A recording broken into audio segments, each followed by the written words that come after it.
Gloire à toi, Seigneur. En ce temps, Jésus disait à ses disciples, imaginez que l'un de vous est un ami et aille le trouver au milieu de la nuit pour lui demander, mon ami, prête-moi 3 pains, car un de mes amis est arrivé de voyage chez moi et je n'ai rien à lui offrir. Et si de l'intérieur l'autre lui répond, ne viens pas m'importuner, la porte est déjà fermée, mes enfants et moi nous sommes couchés. Je ne puis pas me lever pour te donner quelque chose. Eh bien, je vous le dis, même s'il ne se lève pas pour donner par amitié, il se lèvera à cause du sans gêne de cet ami, et il lui donnera tout ce qu'il lui faut. Moi, je vous dis, demandez, on vous donnera, cherchez, vous trouverez, frappez, on vous ouvrira. En effet, quiconque demande reçoit, qui cherche trouve, à qui frappe, on ouvrira. Quel père parmi vous, quand son fils lui demande un poisson, lui donnera un serpent au lieu du poisson? On lui donnera un scorpion quand il demande un œuf. Si donc, vous qui êtes mauvais, vous savez donner de bonnes choses à vos enfants, combien plus le Père du ciel donnera-t-il l'Esprit Saint à ceux qui lui demandent?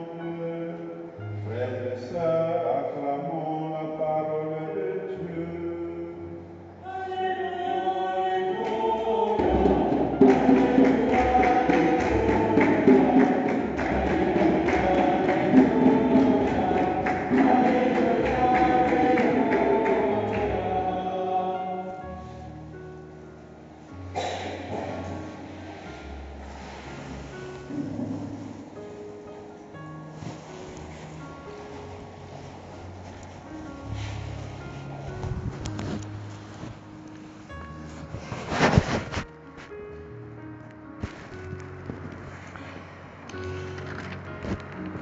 Saint Paul est très en colère contre les chrétiens de Galate.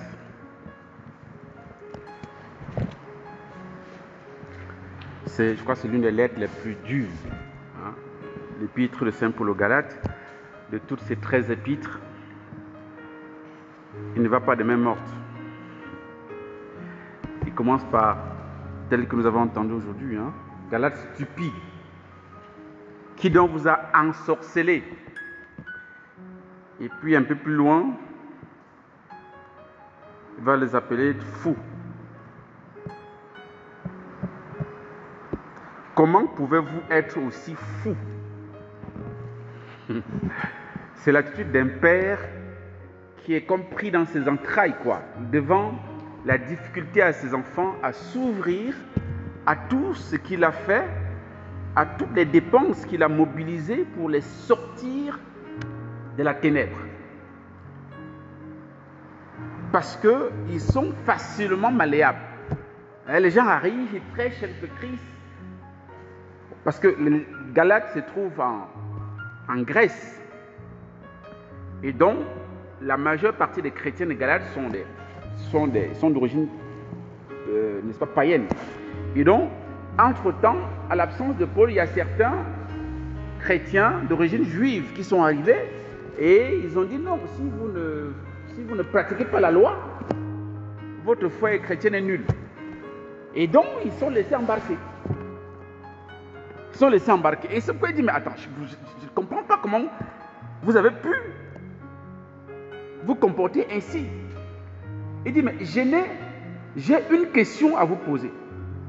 Et c'est ça là, c'est ça une question référentielle. L'Esprit Saint, l'avez-vous reçu pour avoir pratiqué la loi ou pour avoir écouté le message de la foi?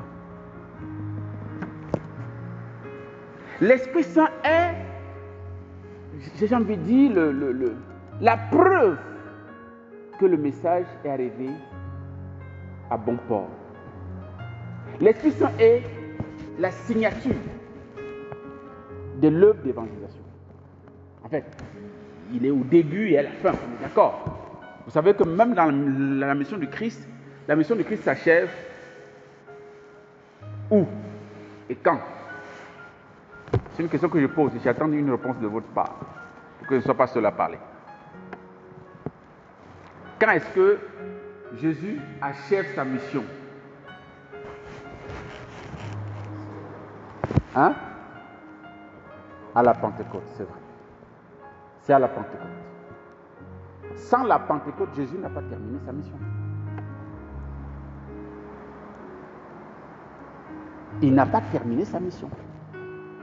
C'est pourquoi il dira avant de monter, il va dire à ses apôtres, allez à Jérusalem attendre la promesse du Père.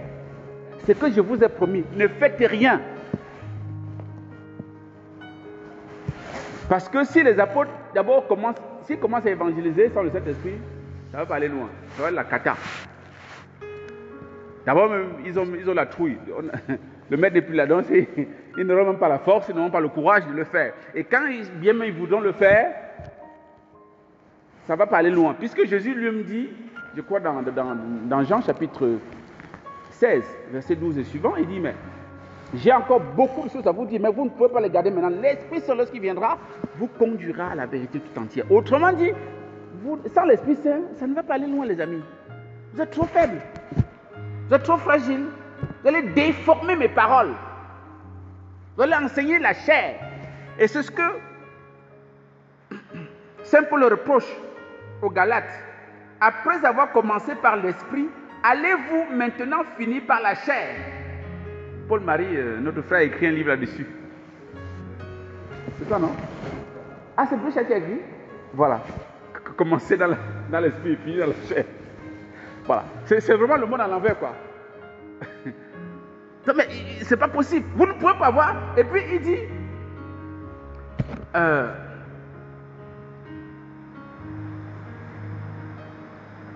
auriez-vous vécu de si grandes choses en vain? Et si encore ce n'était qu'en vain? Non. C'est-à-dire que quand ils ont écouté le message de la foi, il y a quelque chose qui s'est passé. Il y a des grandes choses qui se sont produites. Et ces choses, entre autres, c'est quoi? Celui qui vous fait don de l'esprit et qui réalise des miracles parmi vous, le fait-il à cause des pratiques de la loi ou parce que vous avez écouté le message de la foi? Quand ils ont écouté le message de la foi, il y a eu des miracles, il y a eu des signes extraordinaires faits par l'Esprit Saint pour authentifier le message chrétien. Mais vous ne connaissiez rien de la loi. Le Saint-Esprit s'est manifesté à vous. C'est quoi votre problème? Pourquoi vous reculez, les amis? Pourquoi vous reculez? Et je pense qu'on peut se poser la même question par rapport à nous aujourd'hui. Est-ce que nous croyons que notre foi en Jésus est suffisante par rapport à tout ce que nous pouvons vivre? Ou bien quand ça chauffe, on va chez le féticheur d'à côté. Ben oui. On a des chrétiens qui paniquent dans tout le temps. Ils oublient que celui en qui il croit, il est vivant, il est ressuscité, il a détruit la mort. Il a vaincu toutes les forces du mal. Mais on va chez un féticheur, une créature. Jésus-Christ de Nazareth. Alors que la puissance, la grâce que le Seigneur donne, c'est même gratuit. Comme dit chez moi, c'est une joie, c'est-à-dire gratuit. Le marabout va vous bouffer, il va vous ruiner et pour rien. Mais on va quand même là-bas. Commencer dans l'esprit et finir dans la chair. C'est tout ça là, frères et sœurs. Bon, je m'arrête là parce que l'évangile m'intéresse aussi. Dans l'évangile aussi, les questions du Saint-Esprit. Et avant ça, il est question donc, Jésus donne une leçon par rapport à la prière de demande en particulier. Et il donne deux paraboles. La première, c'est par rapport à un ami qui vient voir son ami de nuit parce qu'il a reçu des invités. Il a reçu un invité et il vient demander 3 pains à son ami de nuit. Et bon, je ne voulais pas de cette anecdote-là. Un prêtre disait un jour que, parce que quand l'ami vient frapper à la porte son ami répond, ne viens pas m'importuner. La porte est déjà fermée. Mes enfants et moi, nous sommes couchés.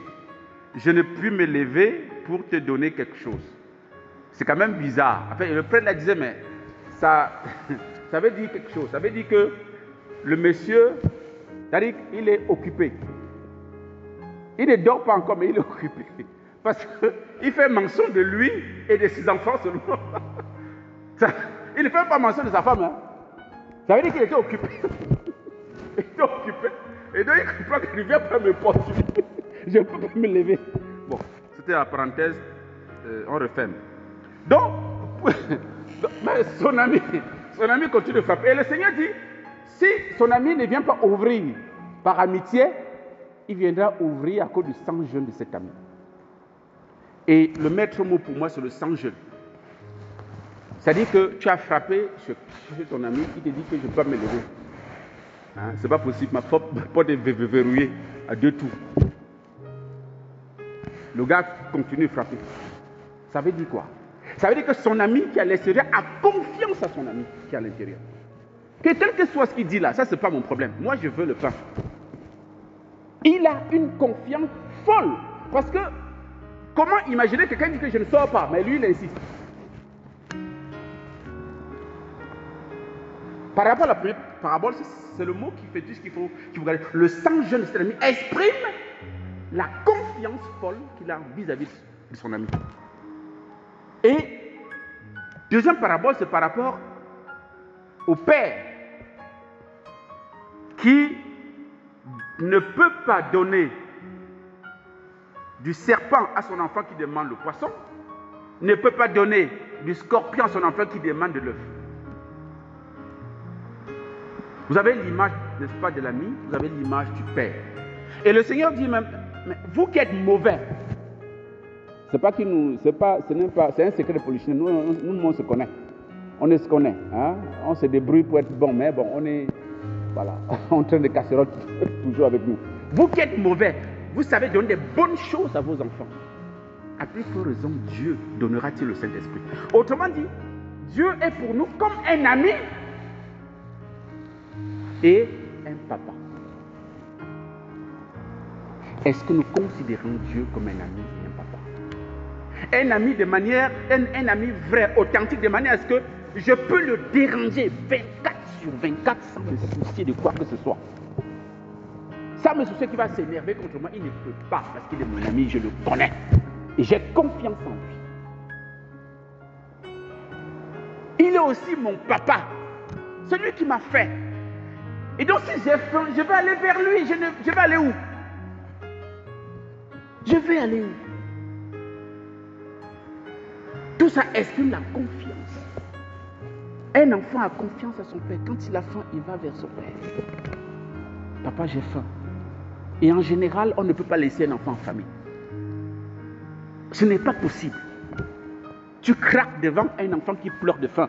Quel que soit, tu vas te débrouiller. Et c'est ce que Dieu est avec nous, frères et sœurs. Dieu nous demande de grandir dans une plus grande confiance en lui. Et quand nous demandons, ne soyons pas comme des capricieux, des gens suffisants. J'ai demandé une fois, j'ai fait une neuvaine, j'ai fait 2 neuvaines, 3 neuvaines, le Seigneur ne me donne pas. Moi, je laisse tomber. C'est même quoi ça? D'accord. C'est la preuve qu'il n'est pas ton ami. C'est la preuve qu'il n'est pas ton père. Parce qu'un enfant, quand il a faim, il va aller vers où?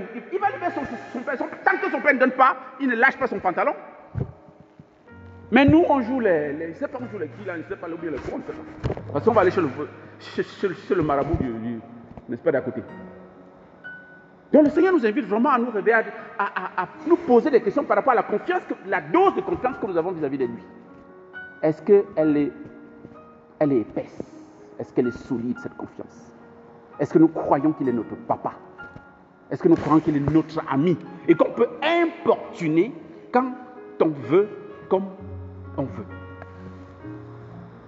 Que le Seigneur nous y aide et qu'il nous donne le Saint-Esprit, parce que c'est ça, et c'est la finale de l'évangile. Hein. Combien plus le Père du ciel donnera-t-il l'Esprit Saint à ceux qui lui demandent? Et le Saint-Esprit, c'est le don par excellence. Notre saint patron, l'un de nos saints patrons, Saint Séraphine de Sarum, disait que le but de la vie chrétienne, c'est l'acquisition du Saint-Esprit. C'est le but. Jésus est venu pour que nous ayons le Saint-Esprit. C'est la mission de Jésus. Pour que quand nous avons le Saint-Esprit, nous avons la Trinité. Nous avons le Père et le Fils avec nous quand nous avons le Saint-Esprit. Et quand nous avons le Saint-Esprit, nous pouvons aussi savoir qu'est-ce que nous devons demander à Dieu. Parce que nous demandons souvent des choses bizarres, tordues, des choses qui ne concourent pas à notre salut. Le Saint-Esprit seul est capable de nous purifier, de purifier nos intentions et nous amener à faire des prières que Dieu peut exaucer. Parce qu'ils sont dans les profondeurs de Dieu et les nôtres. Demandons au cours de cette messe plus du Saint-Esprit dans notre vie. Que le Seigneur nous accorde encore une nouvelle effusion du Saint-Esprit à travers cette Eucharistie. Amen.